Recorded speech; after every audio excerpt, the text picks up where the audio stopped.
अस्सलाम वालेकुम dear followers, मेरे पेशेंट्स और मेरे दोस्त और मेरे शहर वालों।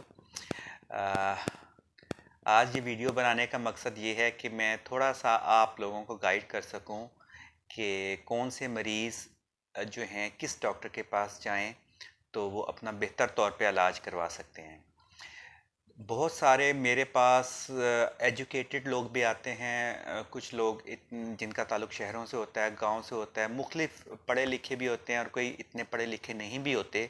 तो उनको सबसे ज़्यादा पेचीदगी या परेशानी का ये सामना होता है, उनको पता नहीं चलता कि वो किस मकसद के लिए किस डॉक्टर को चेकअप करवाएं। तो ये बेसिक नॉलेज मेरा देना यहाँ पे मकसद है कि आपको पता चले कि आपको कौन सा मर्ज़ है और आपको कहाँ पे दिखाना चाहिए।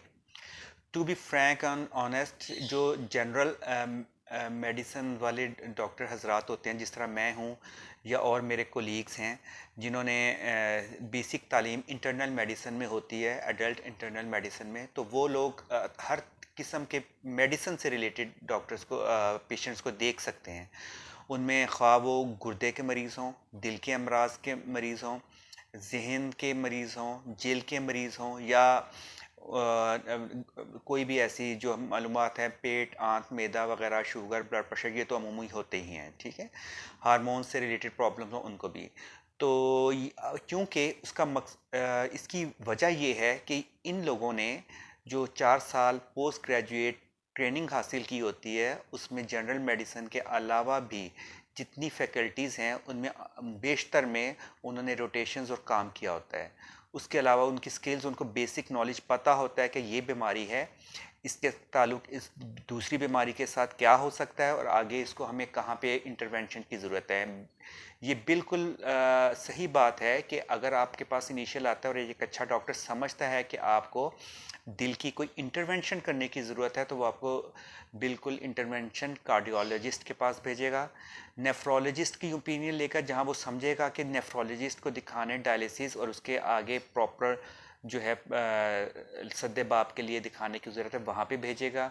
अगर न्यूरोलॉजी की है तो वहाँ पे एक अच्छे डॉक्टर की जिम्मेदारी है कि आपको वहाँ पे रेफ़र करे जहाँ पे उसको उसका बेहतर तौर पे इलाज हो सके, अगर वो ये समझता है कि ज़रूरत है इस चीज़ की।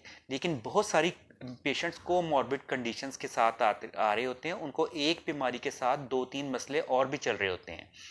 तो जो फैकल्टी का होता है, जो एक स्पेशलिटी का डॉक्टर होता है, वो सिर्फ अपनी बीमारी को डील करता है। बहुत अच्छे तरीके से उसका नॉलेज दूसरी बीमारियों के साथ इतना अच्छा नहीं होता कि वो इंटरप्रेट कर सके और वो एक से दूसरे का ताल्लुक, उनमें इस्तेमाल होने वाली दवाइयों का ताल्लुक, एक दूसरे से इंटरेक्शंस क्या हो सकती है, वो आपको बता सके या लिख सके। बहुत सारे इसमें होता है कि मल्टीपल फैकल्टीज़ को इन्वॉल्व होना पड़ सकता है, ये इन्वॉल्वमेंट होती है जिसमें एक शोबे से ज़्यादा के डॉक्टर्स आपस में मशवरा करके मरीज़ की दवाई अद्वियात को तजवीज़ किया जाता है। लेकिन ये अनएथिकल है कि हम मरीज़ को सिर्फ अपने पास इसलिए रखें कि जी वो हमारा ही पेशेंट रहे और उसको ज़रूरत किसी इंटरवेंशन की है या कोई और ऐसे तरीक़ेकार की है जिससे उसकी बीमारी का सद्देबाब हो सकता है, हम उस तरफ उसको ना भेजें। तो ये बहुत ही अनएथिकल प्रैक्टिस में आ जाता है। अब मेरा यहाँ पे मकसद आपको नॉलेज देना है। एक तो मैंने इब्तदाई तारुफ करवा दिया कि जनरल मेडिसिन और जनरल जो हैं फिजिशियंस होते हैं, और वो हर किस्म के मरीज़ को एंटरटेन कर सकते हैं, लेकिन अगर वो समझते हैं कि आगे उसको रेफ़र किया जाए तो वो रेफ़र करें। अगर पेशेंट्स को इतना नॉलेज है कि वो जानता है कि उसको क्या बीमारी है, उसको कहाँ पे जाना चाहिए, तो उसको उस में जाना चाहिए। ख़ास तौर पे चंद यहाँ पे प्रॉब्लम्स आते हैं जो मैं आपको ख़ास तौर पे हाईलाइट करना चाहता हूँ।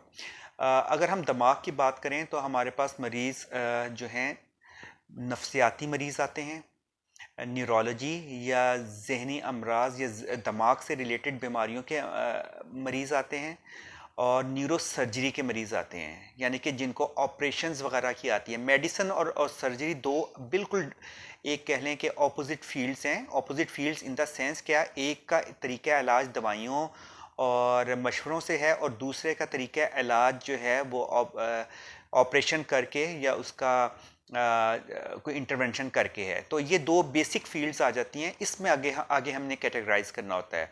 बहुत सारे पेशेंट आते हैं कि उनको मसला हो रहा होता है कि जहन का, नफ्सियात का, और वो न्यूरोसर्जन को दिखा रहे होते हैं। तो ये मैं नहीं समझता कि वो सही जगह पे जा रहे होते हैं। तो ऐसे डॉक्टर्स को भी चाहिए कि उनको प्रॉपर जगह पे उनको रेफ़र करें, कि जहाँ पे उनकी फील्ड है वो करें। इसी तरह बहुत से सर्जन्स जो हो रहे हैं वो लिवर डिजीज़ को ट्रीट कर रहे होते हैं। ये भी अनएथिकल है कि वहाँ पे हम उनको करें। जिस स्पेशलिटी का डॉक्टर है वो उसको देखे तो आगे, और जहाँ पे इंडिकेटेड है वो आगे रेफ़र करे। मरीज़ों के लिए कुछ मालूमाती जो है पैगाम वो ये है कि अगर तो आपको खुदा न खास्ता कोई ऐसा मसला है जिसमें हमें दिमाग में, ब्रेन में आप ये समझते हैं कि इसको, मरीज़ को झटके लग रहे हैं और इसको दौरे पड़ रहे हैं, उसकी बिनाई के अमराज साथ में शामिल हो रहे हैं इस चीज़ों के साथ, इसका मतलब ये है कि उसकी ब्रेन की इन्वॉल्वमेंट शामिल हो रही है। इसमें जहनी अमराज वाले मरीज़ नहीं आते, जहनी अमराज, नफ्सियात, सॉरी, नफ्सियात वाले मरीज़ नहीं आते जिनको सिर्फ ये शुबा होता है कि वो डिप्रेशन का शिकार हैं, वो असाबी तनाव का शिकार हैं, और वो साइकोसिस का शिकार हैं, पागलपन का शिकार हैं। ये डिफरेंट कैटेगरी में आ जाते हैं। इनका कुछ ना कुछ ताल्लुक थोड़ा बहुत आपस में हो सकता है, लेकिन दिमाग से रिलेटेड जो प्रॉब्लम्स होते हैं तो उनको अगर अंडरलाइंग प्रॉब्लम कोई ट्यूमर, रसौली, कोई चोट से रिलेटेड और कुछ ऐसे मसाइल आते हैं तो वो न्यूरोसर्जन्स के पास जाने चाहिए। अगर वैसे जिस तरह गर्दन तोड़ बुखार आता है, मिर्गी के दौरे पड़ना होता है, और जो है और बहुत से नसों की बीमारियां हैं जिसमें न्यूरोपैथीज़ हैं, मुख्तलिफ आ जाती हैं, और मरीज़ का जो है याददाश्त के मसाइल आ जाते हैं, उनको न्यूरो फिजिशियन को दिखाना चाहिए। और जिनको सिर्फ नफ्सियात के मसाइल हैं, जिनमें मिसाल के तौर पे डिप्रेशन है, सोच विचार के मसाइल हैं, असाबी तनाव है, और इस तरह के इश्यूज आते हैं, उनको साइकेट्रिस्ट को एवेल्युएट करवाना चाहिए। साइकेट्रिस्ट के भी आगे दो हमारे पास ऑप्शन आती हैं, साइकोलॉजिस्ट और साइकेट्रिस्ट, जो अपने बहुत सारी ऐसी कंडीशन होती हैं जिसके अंदर हम मरीज़ से सिर्फ बातचीत करके मरीज़ को मुतमईन कर देते हैं। तो उसमें उनमें रोल साइकोलॉजिस्ट का बहुत अहम है। साइकोलॉजिस्ट का काम ही ये है कि वो दवाइयों का लिखना उनके उसमें नहीं आता, उनकी कैटेगरी में नहीं आता कि वो दवाई प्रिस्क्राइब कर सकते हैं, क्योंकि वो डॉक्टर नहीं होते। वो उन्होंने मास्टर्स और डिफरेंट पीएचडीज की होती हैं साइकोलॉजी के अंदर। ये एक अलग फील्ड है। उसमें वो पेशेंट्स के बातचीत करके, उनके मसाइल सुन के, उनको अच्छे मशवरे दे के और उनको तरीक़ेकार समझाते हैं कि आपको किस तरह आप अपनी ज़िंदगी को तब्दीली लेके आएँ, तो आपके ये जो आपकी उलझने हैं, जो जहन की मायूसियाँ हैं और जहन के मसाइल हैं, वो बेहतर हो सकते हैं। उनके लिए साइकोलॉजिस्ट के पास जाना चाहिए। हाँ, अगर मरीज़ को इस हद तक मसला हो गया कि उसको साथ में दवाइयों की भी ज़रूरत है, और उसको डिप्रेशन, उसके पागलपन, उसके बेहोशी के और कुछ ऐसे मसाइल जो आ रहे हैं, और उसको कुछ और बीमारियां होती हैं जिन्हें हम अपनी ज़ुबान में मुख्तलिफ इंग्लिश में लैंग्वेजेस में, डिफरेंट लैंग्वेजेस में उसमें नाम देते हैं। कन्वर्जन्स हो गए, बाइपोलर डिसऑर्डर्स हो गए। इनको बेसिकली जाना चाहिए साइकेट्रिस्ट के पास। हाँ, अगर जिसमें बुखार अलामात आती हैं, जिसमें ऑर्गेनिक वजह से दिमाग को मुतासिर करने वाली बीमारियां आ जाती हैं, जिसमें दिमाग की सोजिश है, दिमाग की बुखार, दिमाग के बुखार हैं, गर्दन तोड़ बुखार वगैरह, उनको जाना चाहिए न्यूरोलॉजिस्ट के पास। और जिनको ऑपरेशन की ज़रूरत है, दिमाग से रिलेटेड ऑपरेशन, उनको न्यूरो सर्जरी के पास। आम बंदे या आम पेशेंट और इवन एक पढ़े लिखे पेशेंट को भी नहीं ये पता हो सकता कि वो उसके लिए कौन सी जगह पे जाना बेहतर है। यहाँ पे ज़िम्मेदारी डॉक्टर की आती है कि वो उनको गाइड करे कि आपका ये मसला है और आपको इस फील्ड में आगे फर्दर दिखाना चाहिए और जाना चाहिए। वो इसके लिए बेसिक इन्वेस्टिगेशंस करवा सकता है, पेशेंट से हिस्ट्री लेता है, इन्वेस्टिगेशन करवाता है, फिर आगे फर्दर रेफ़र करता है। आज के लिए इतना।